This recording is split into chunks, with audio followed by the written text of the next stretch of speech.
Welcome to Business in Heels podcast, the podcast that inspires and educates women in business globally to succeed.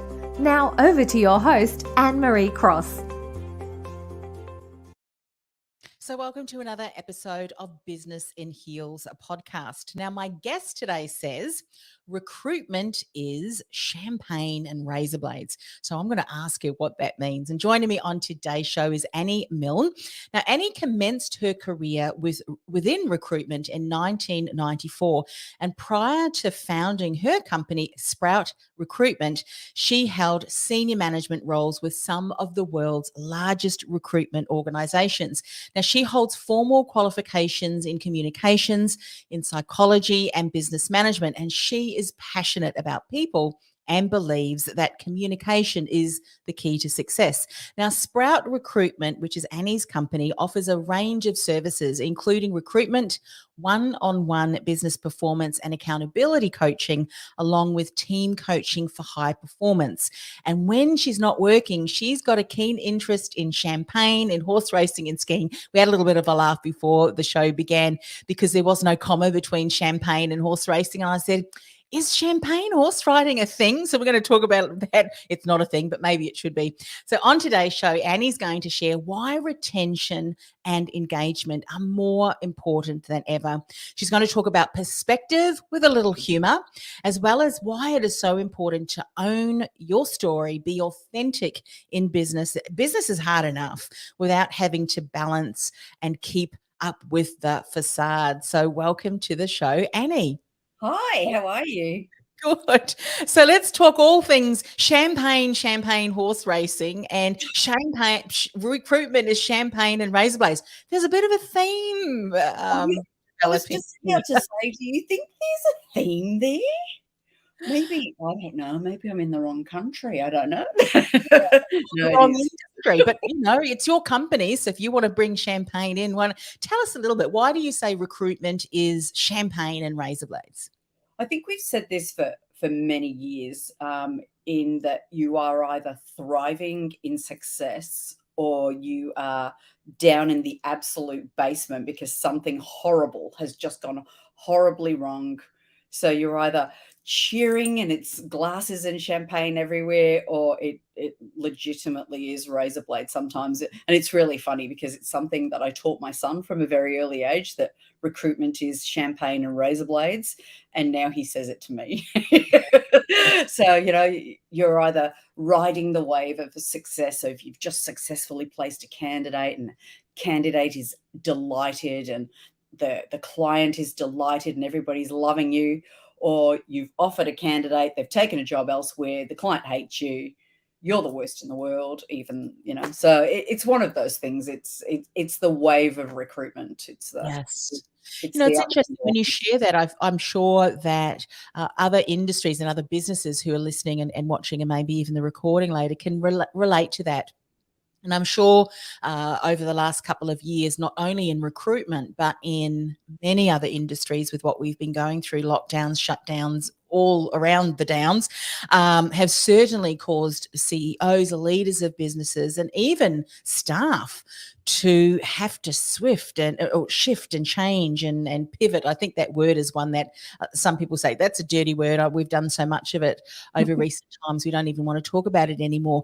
But what's interesting, and I'm sure you're going to share a little bit more about this today, is, whilst we are on a high, we need to get to a stage that we recognize that even in the lows, there are things that we can be doing. There are, even towards our attitude, our mindset, because if we if our own personal self-worth and, our mindset is dependent on whether we're on an ebb or a flow or a high or a low, if we're determined by that, we're going to struggle, aren't we? Because business is the ups and downs. Absolutely it is. So you have to take the yin with the yang and the seesaw that is life. You take the good with the bad, and not every day is going to be a cracker. You can wake up every morning and go, today is going to be the best day and amazing things are going to happen. And within a heartbeat, it can turn around and it's not necessarily the fantastic day that you've actually imagined. But, you have to, what's the saying? You control your mind or it controls you, and overthinking, blowing things out of perspective. And believe me, I am not perfect on this. I am absolutely, I can make a mountain out of any molehill, Yes. and lose that perspective. But it's all about recognizing yourself when you're doing it, and pulling yourself back in, and doing some of the techniques that we've learned during COVID to really refocus on what that looks like. The going for the walk, the the looking for the beauty in everything, because there is beauty in absolutely everything around us. We just have to look for it.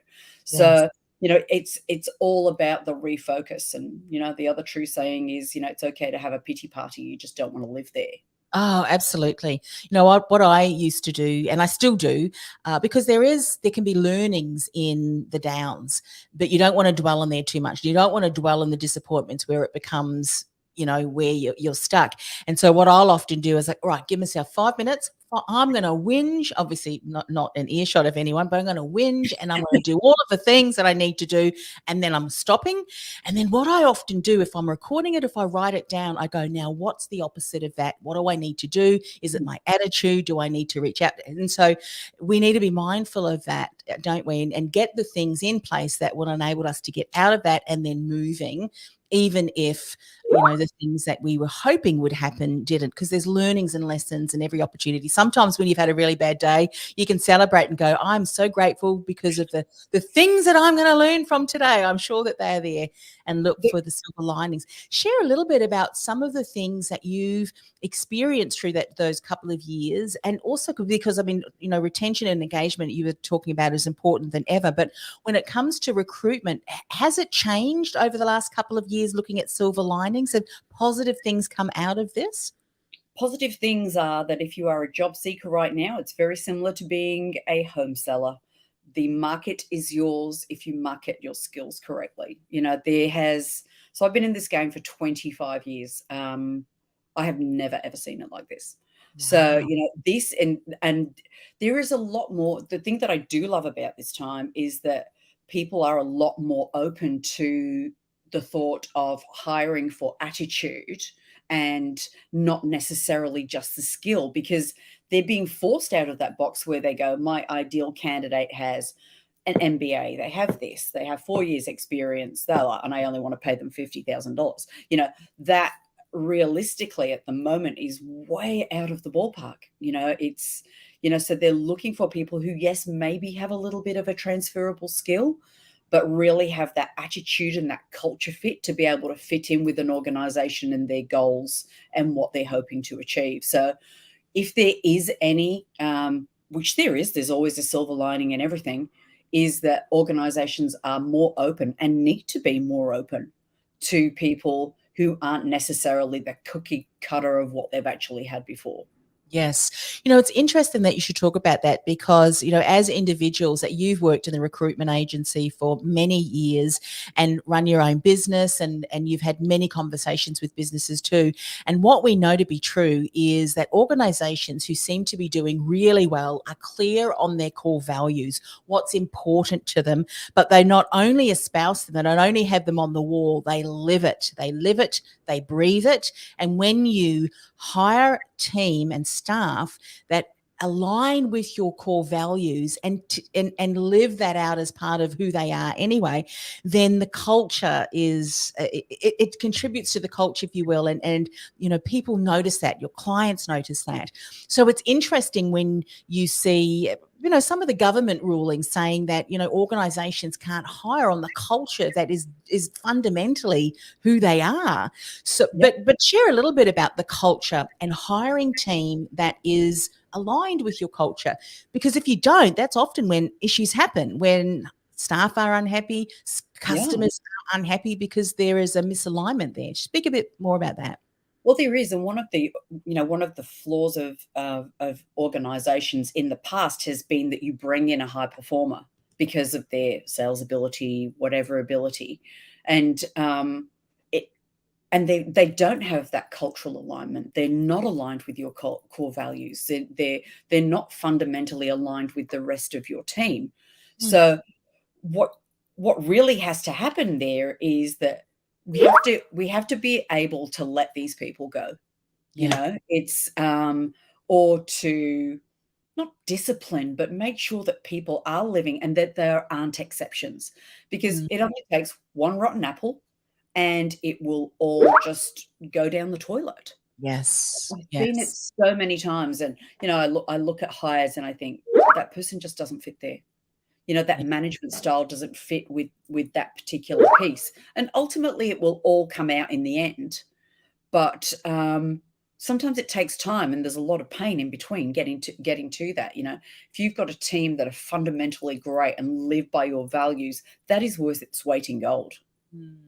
Yeah. The other thing as well with the hire at the moment is that, people used to say what they wanted, you wanted them to hear. There was all this, preparation for interviews.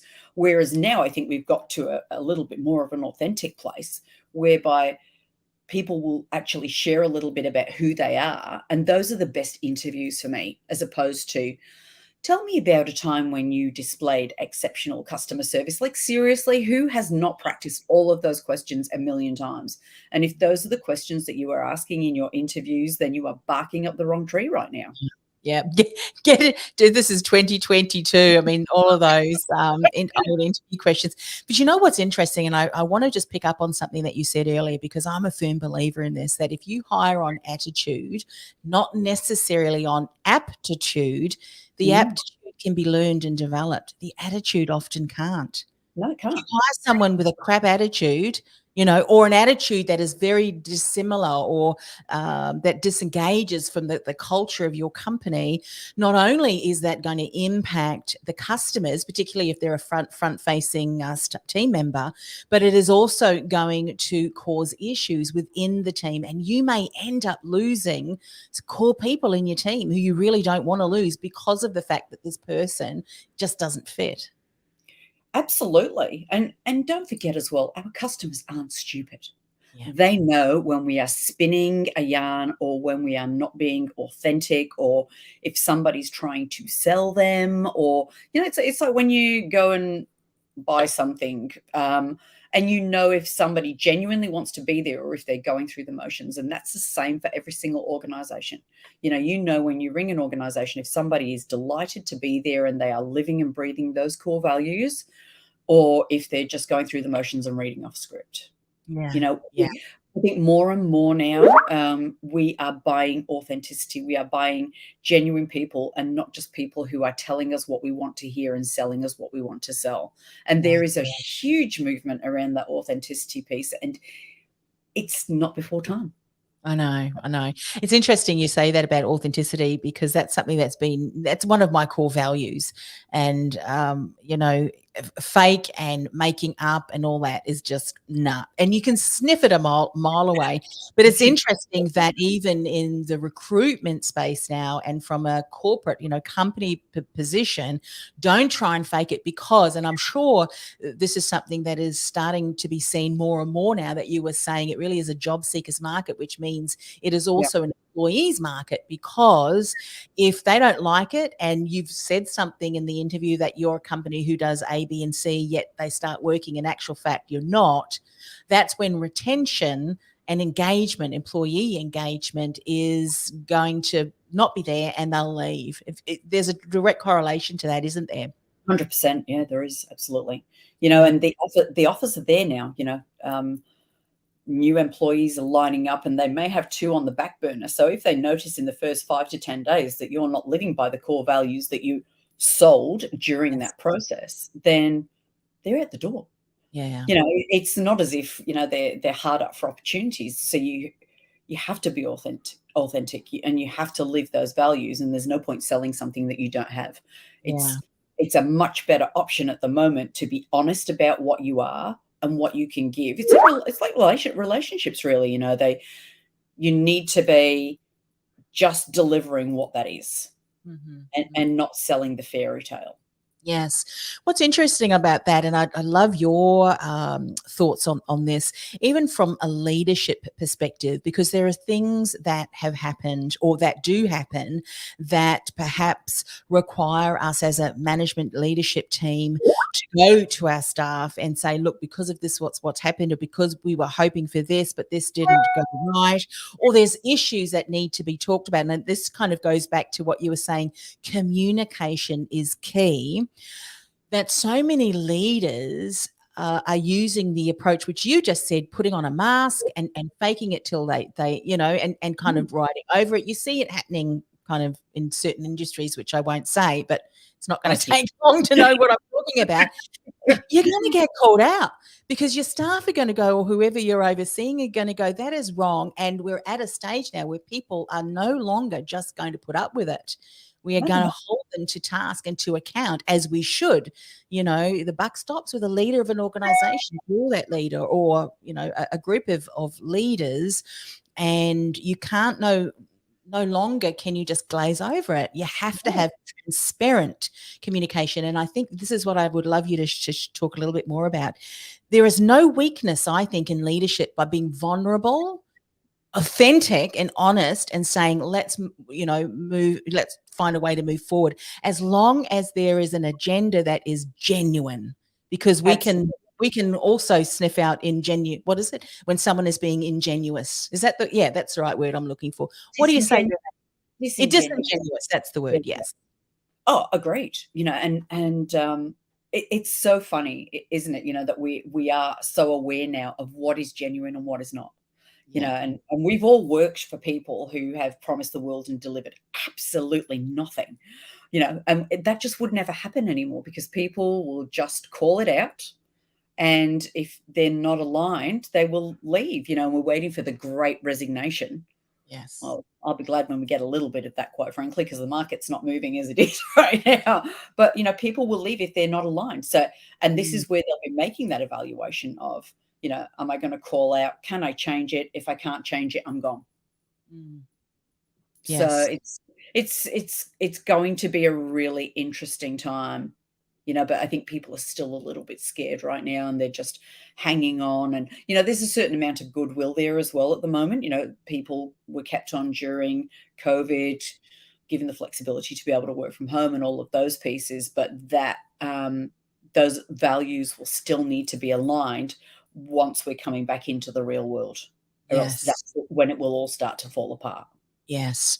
And when you think of the workforce now, I mean, we've got a lot of the younger generation that are coming through. If I think of my, children who are millennials, versus when I look at my parents who were the baby boomers, are actually older than that.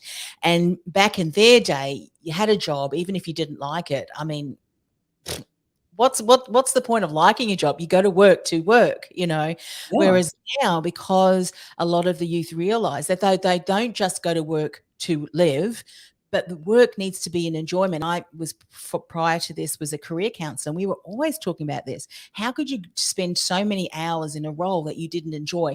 And also, similarly, spend so many hours in a role, but in an environment that you didn't enjoy. And if you've got a lot more options to now be able to shift and move, and the hybrid, like a lot of people are now saying, if I don't have the flexibility to work from home and from a home base from the office, then I'm out of there, because I don't want to sit, for 10 hours a week in the car breathing in fumes kind of thing. So we have, from an organizational point of view, cater to the requirements and the needs and the desires of our teams.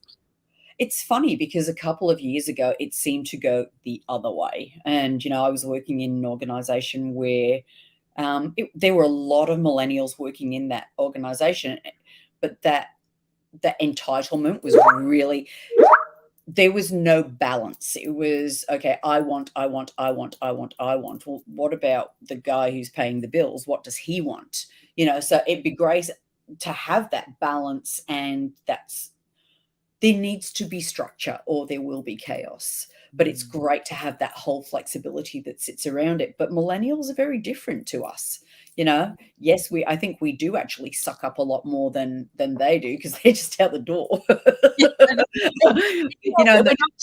Yeah, and I know what you mean. I mean, they're obviously there needs to be give and take, and I mean, if you're contributing, adding value to the team, you're doing what is expected, and you know, you're really contributing to the overall team and results and so forth. Then, of course, you know, we're talking at that level. Of course, if you're not, then you can't come to the table, just like you can't go to the table and ask for a pay Exactly. rise. You can't show the value that you're contributing to the organisation. But it's an interesting conversation, and I think there has to be that give and take on both parties. From an 100%. employer's point of view, don't think, well, I'm giving someone a job so that therefore they need to do what I tell them to do. No, not really. And you know what? Sometimes when you think of some of the millennials, they may very well just set up their own business and become your competition. So you know, Exactly what they're going to, and I guess, you know, you look at like job seeking and finding a new job, and you look at how that has kind of evolved over the last 10 years with, you know, 10, 15 years, way too many years, in social media reach. You know, you used to at one point have to go and look for a job. Now the jobs are knocking on your screen, and they are knocking on your screen so regularly, and these people don't even know you, you know, but they're, you know, I've seen some fantastical offers in the last few weeks going to people who they have no idea about their skill, their level of ability, or anything like that. It's like, you are in my slot and I will take you. yes, It's you know what? it's crazy. Totally. As you're sharing that, Annie, I've just been working with two interns, and they're from Korea, and lovely young women who are just eager to learn. So we're showing them all the things around online media, podcasting, and so forth. But one of the areas that I've spent a little bit of time giving them some education, but then also experience around, is around online marketing and strategy when it comes to TikTok and Reels. And the reason I did that was because one of my colleagues, who was an employer, has been for months looking for someone with that specific skill set, and she cannot find them.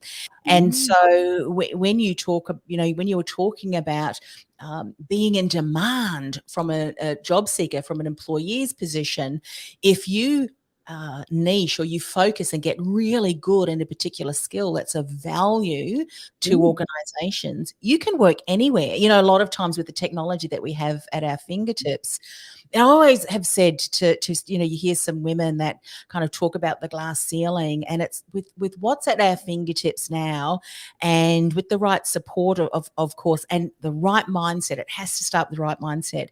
If you don't like where you are, leave, create your own business, and become so good at what you do and such value offer, mm. become the competition, and then they wish that they, you know what I mean, had Absolutely. held you in their own companies, because now you're a force to be reckoned with. Um, Absolutely. We are yeah. not trees. We can move. Yes, you can. That's right. You don't have to. Let's talk a little bit about perspective with a little bit of humor, because I tell you what, sometimes we do need to bring humor in. A laugh a day. I know they say a laugh a day keeps the doctor away. Sorry, an apple a day, but sometimes laughter is the best medicine too. Yes. Absolutely, and laughing at yourself as well. Yeah. I think we do that quite well, don't we?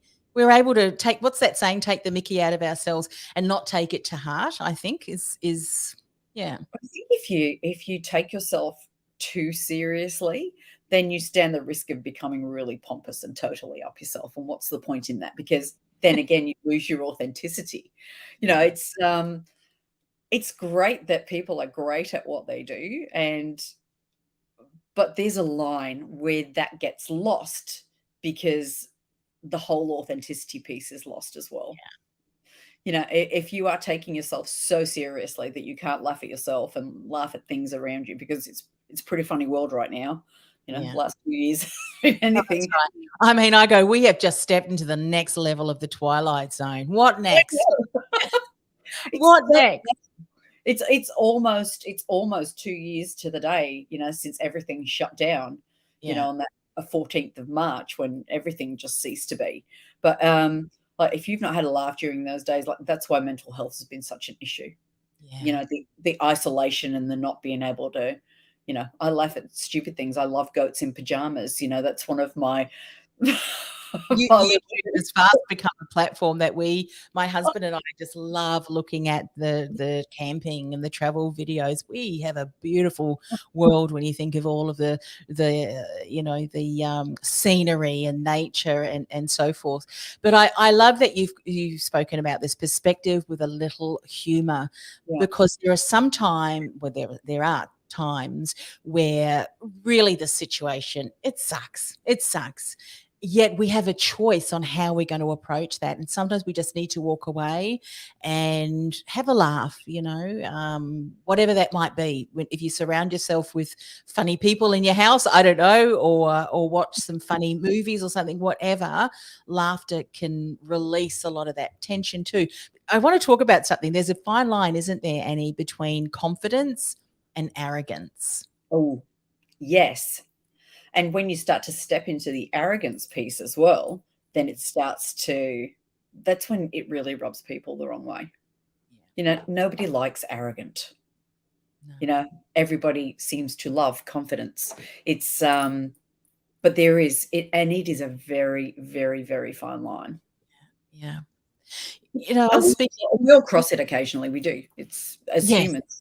Yeah, it's kind of like when someone walks in and you go, well, we're just going to wait 5 minutes because I've got to wait for their head to come follow them through that door. It's so big, But it's interesting. The other day, I'm part of a network group, and someone had been recognized. This is a person in the US, had been recognized in an industry, and she was the first that had brought a particular product into this industry, and she was being recognized for that.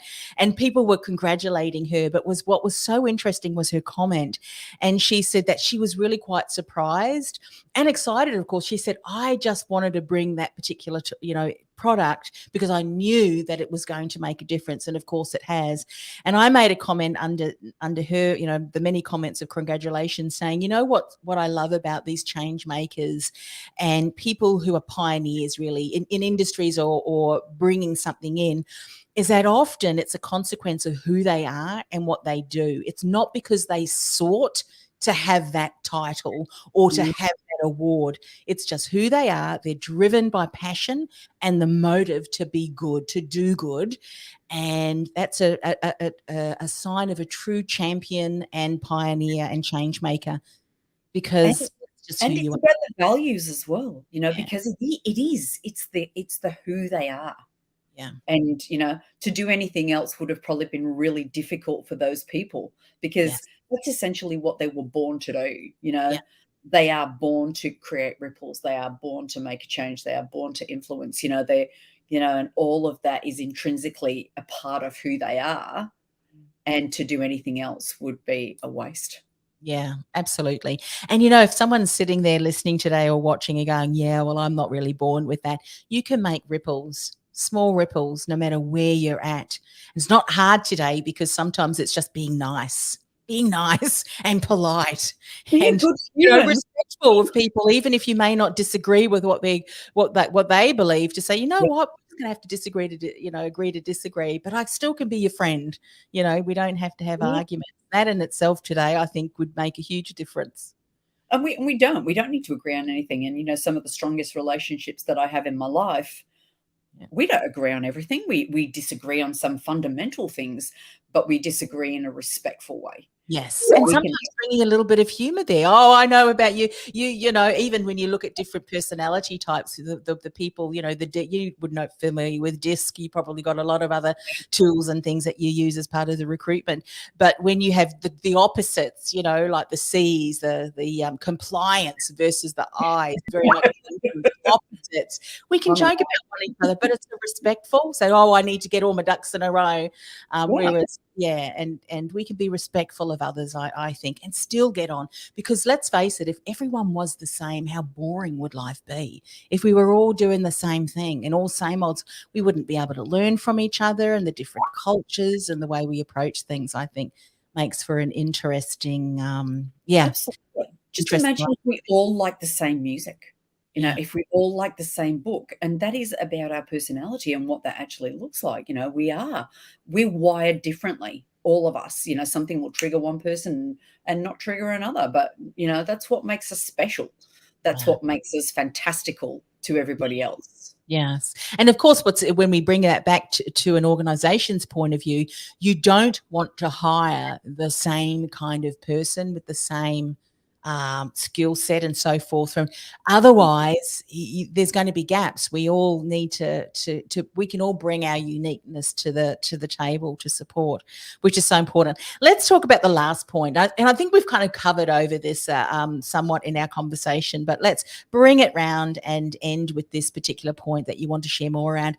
Own your story, be authentic. Being in business is hard enough without having to balance that and keeping up a facade. What would be a couple of insights that you would share in this last piece? I think we've all done it, and there is a certain thing about imposter syndrome, but you are where you are for a reason. And you are where you are for the skills that you have brought to the table. You don't need to be somebody else.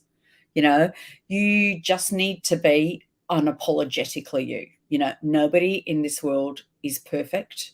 We all have our flaws. We all have our little nuances. And we are also very different.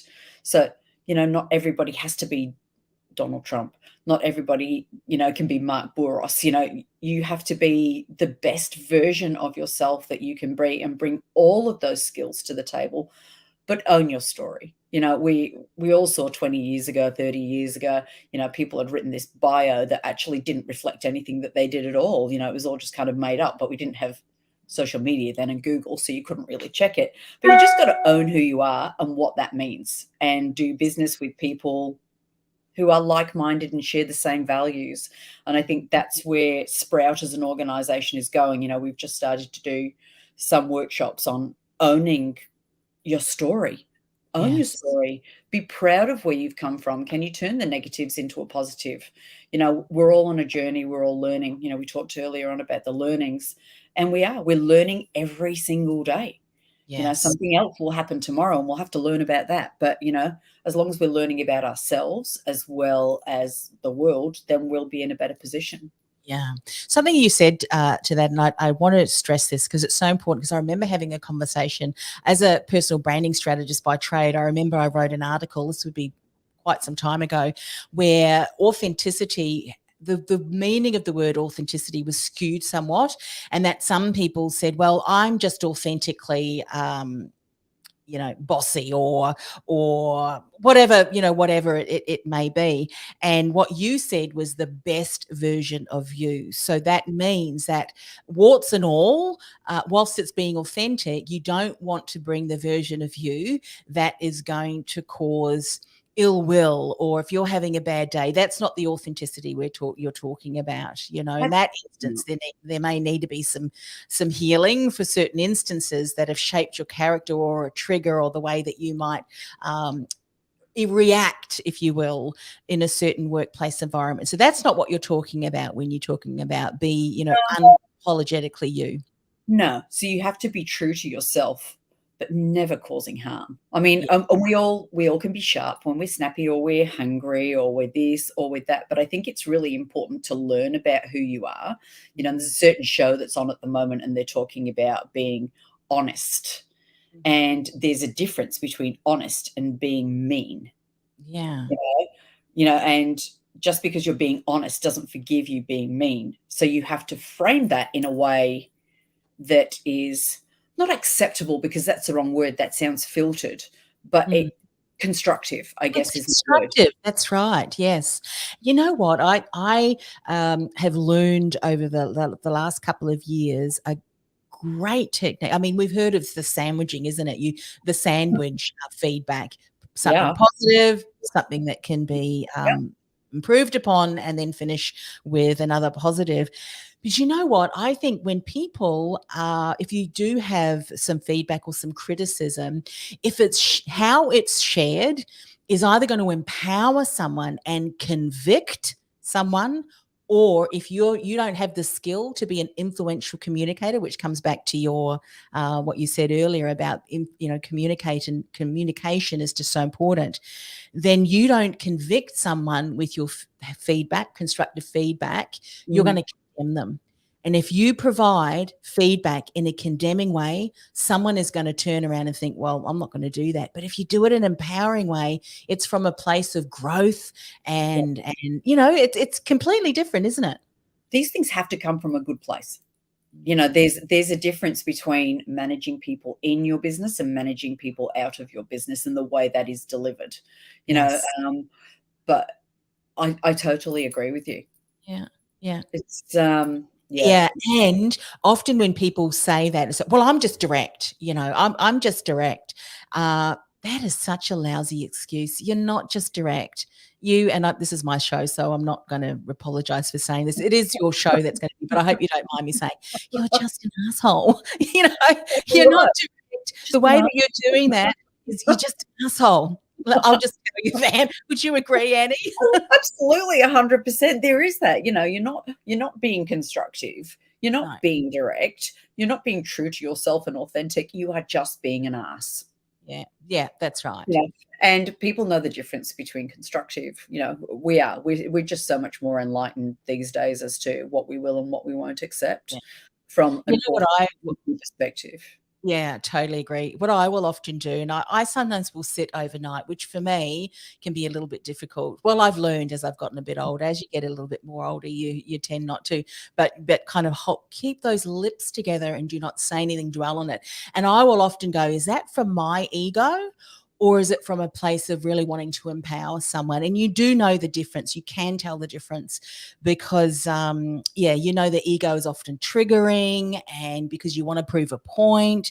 But if there's no point to be proven and you're saying it from a place of caring and constructive criticism for the betterment of that person and where they're going to be, then say it. But how we bring that across is going to, is certainly going to, because, communication is also about expression too, isn't it? The words you might say, make sure your face is saying the same thing as your mouth is saying, because if there's a misalignment there.